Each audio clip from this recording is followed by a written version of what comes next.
Hey there, Cody Sperber back again, and welcome to another amazing training video. Today's topic is wholesaling, flipping your way to a seven-figure income. This is my favorite no money down investing strategy, and I am so excited to share with you something that has absolutely changed my life. So first, we're going to cover exactly what is wholesaling. Then we're going to talk about the evolution of a wholesale deal so I can show you a 500-foot overview of the steps involved in a wholesale transaction. I'm going to show you exactly what a wholesaler does and how they make money.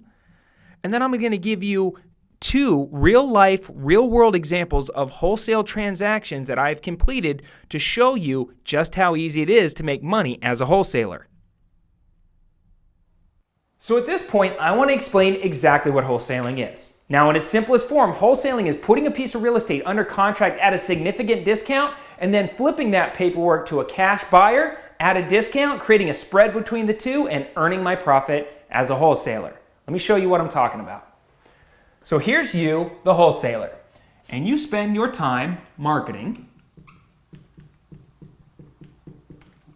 And you're marketing to generate distressed seller or distressed property leads. Now, the motivated sellers in this category are absolutely have to, without a shadow of a doubt, sell right now. They have an extreme motivation.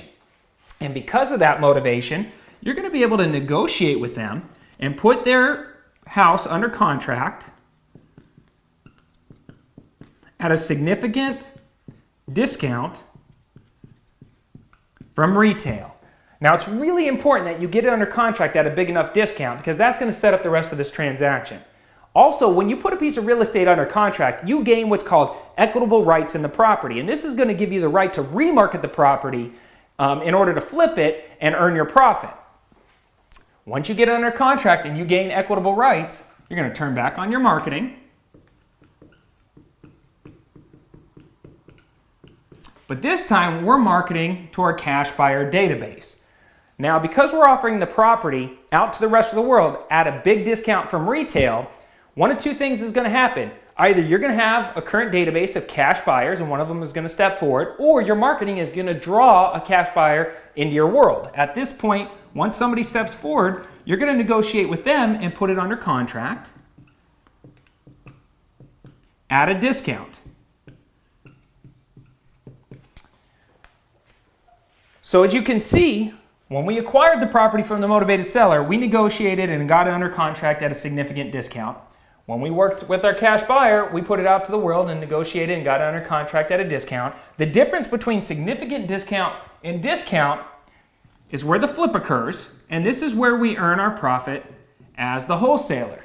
Now, we actually close out the transaction in one of two ways. Method number one is called the assignment. Method number two is a process called the double close. Now, I'm going to break down both assignments and double closes more here in a second. For right now, just understand that this is where the flip occurs, and one of these processes is how we're going to actually close out the transaction.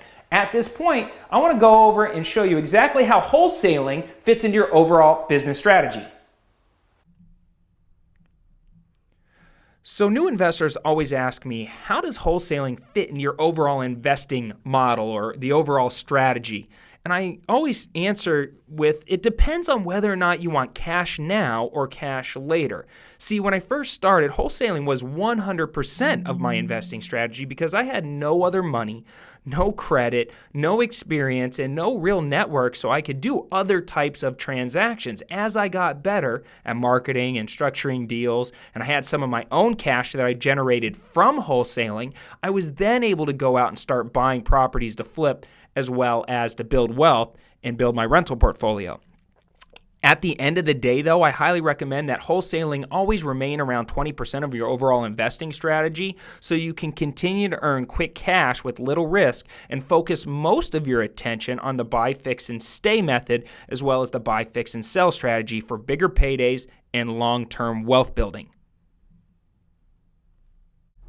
So now that we have an overview of what wholesaling is and how much of our overall business the wholesale strategy should entail, let's talk about the evolution of a wholesale deal. Now, I love teaching my students my 6 simple steps to earning quick cash because it helps them picture the wholesale process from a higher level overview. In step number 1, once a lead comes in, you're going to need to decide whether it's going to be a buy, fix, and stay, a buy, fix, and sell, or a wholesale lead. This is going to be depending upon a number of different factors. One reason is what's your current educational level? Do you even understand how to rehab properties? Do you understand how to own long-term rentals or deal with tenants and toilets? It's going to be depending upon your current short-term and long-term goals. Do you want to earn cash now or quick cash? Or are you trying to earn cash flow over time and build long-term wealth? It's also going to be dependent upon what your current financial resources are. Do you have any money or not have any money? Once you do decide it's going to be a wholesale lead. In step number 2, you're going to need to start running your numbers so you can position yourself to be able to make an offer to get the property under contract at a significant enough of a discount. Then you're going to use your wholesale purchase contract once you're able to work a deal and put it under contract with the phrase and or assignee in it, which I'm going to cover here in a second, and put the property under contract. So now you control what's called equitable rights in the property. Even though you haven't closed on it yet, you now control the equitable rights of this property. Step number 4, you need to figure out what your as-is cash-only sales price is going to be. In other words, what are you going to flip the house for? And then begin marketing the property to find your cash back-end buyer. At this point, depending on how much of a spread you're going to earn, you need to choose whether or not to assign or double close. Now, I'm going to talk more about the assignment method and the double close method here in a second. But at this point in the transaction, you're going to need to decide whether you're going to assign or double close it. And then you're simply going to turn over all the paperwork to your closing agent, and they're going to walk you through the closing process. And your job is just to sit back and make sure everything gets done as planned and on time so you can close and get paid. So you're watching this training video because you want to make some easy money, right? Well, there are actually 2 different methods that most wholesalers use to actually close out a transaction and get paid that I want to break down for you right now. Assignment of contract is a wholesale strategy that is one of the purest forms of the no money down deal. Now, in my buy-side purchase contract, you know, the one between me and the original seller, in the buyer section where you're supposed to put your name or your company's name, I also have a little phrase that says and or assignee. This little phrase gives me the right to assign my contract to another buyer for a fee. So the concept is to put a property under contract at a significant discount using your purchase paperwork and then flip that paperwork to the final cash back-end buyer for a fee using a 1-page assignment form. Now let's look at the assignment form itself. Here's an example of the assignment form that I use. Like I said, once you find that cash back-end buyer that wants the deal, you simply have them sign your 1-page assignment form and then give all that paperwork that you have signed to your closing agent. And at this point, you're basically out of the deal because you just assigned your interest or your rights to that contract or to that property to your new cash back-end buyer. Your assignment form should display whom the new cash back-end buyer is, the amount of the assignment fee you're going to receive at closing, as well as how that payout should occur. Assignments are a great way to flip a contract as long as you do not care. And this is the key. This is how you decide whether or not you're going to use an assignment form or not. You have to not care that everybody in the transaction is going to see how much money you just made. If you feel like the motivated seller or the cash back-end buyer is going to get frustrated with you because you're making too much money at their expense, then you're not going to want to close using the assignment. You're going to want to close using the double close method. The double close is also known as the simultaneous close or the double escrow. Now, I use this method if I want to keep my profit confidential, or if I want to keep my seller from learning who my final cash back-end buyer is. A double close happens in 4 steps. In step number 1, I'm simply going to put a property under contract at a significant discount from a motivated seller using my buy-side paperwork, and we're going to call this acquisition transaction the A to B side. Then I'm going to start marketing the property for sale during my agreed-upon closing period for a cash back-end buyer. And when I find one, I'm going to put it under contract with them using my sales side paperwork. We're going to call this separate transaction the B to C side. So you can see there are 2 transactions going on. One acquisition, the A to B side, and one flip where I'm selling it to the cash back-end buyer, which is the B to C side. Then I'm simply going to open up 2 escrow accounts at the same title company that's comfortable with double closing. Now, maybe in your state you're not using a title company, you're using an attorney. You got to make sure that they're comfortable with this double closing method. all right? And on the scheduled closing date, I'm going to use the final cash back-end buyer's money to flow through the B2C transaction over to the A to B transaction and pay for the motivated seller and cash them out. Whatever is left over is my profit as the wholesaler. So I'm going to get the spread and the deal is going to be completed. All right, so even though this is all disclosed, this all happens simultaneously without the buyer or the seller really knowing anything about the details of the transaction. That's why we do the double close method. But I do have to warn you, it's much more expensive to complete this type of transaction because you're paying 2 sets of closing costs. So only do the double close if you're making a big enough spread to justify the extra costs, or if you truly care that the buyer or the seller is going to see what you're making. Okay, so now it's time to transition out of the classroom into the real world where I can show you how to go out and apply all those things I just taught you how to do so you can earn profit as a wholesaler. Here's an example of a wholesale flip I did where I used the assignment method. This is a cozy little 3-bedroom, 2-bath house in Mesa, Arizona. I was contacted by a local real estate agent that saw my online marketing and knew that I was an investor, and he told me that he had a client whose mother had died and the son just wanted to sell her house or the old home fast for cash. So there was true motivation there, and that's the type of deals we're looking for. I did my research and I realized that the home had some good equity in it, and I negotiated a purchase price of $80,000. I immediately put the property under contract using my buy-side paperwork. Once I had it under contract, I had equitable rights. That gave me the ability to start marketing it to my cash buyer database, which I did for $90,000. One investor stepped forward and said, "I'll take it for $90,000. At that point, I simply filled out my 1-page assignment form.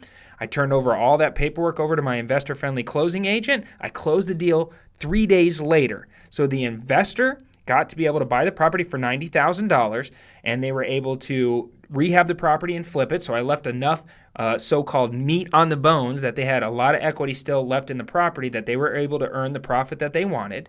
The motivated seller was able to get their $80,000, and I got my $10,000 assignment fee. Not bad for only 1 week's worth of work, wouldn't you say? Now I want to show you a real-world example where I show you a deal that I used the double close method to get paid. Now here's a house at 19211 North 92nd Ave in Peoria, Arizona. This is a 3-bedroom, 2-bath house, and this was the secondary home of a couple that lived out of state. The husband was sick and the wife decided that she wanted to sell because they didn't want to use the property anymore. So she had her daughter, who was local here in Arizona, contact me. The daughter informed me that the house was owned free and clear, but there was a real motivation there because the father was sick, and that's what I'm looking for. So I did my research and I realized that the house was worth about $160,000. So I made an all-cash offer for $100,000, which was accepted because they were really motivated. I immediately began marketing the property to my cash buyer database for $115,000. But in this scenario, I didn't want the motivated seller to see that I was making $115,000. So I chose to do the double close method. So once I found my cash back-end buyer, I put the property under contract using my sales side paperwork for $115,000. I turned over all my paperwork to my investor-friendly closing agent, and a few days later we closed the transaction using a simultaneous close, and I was cut a check for $15,000 in profit. So as you can tell, I absolutely love wholesaling real estate.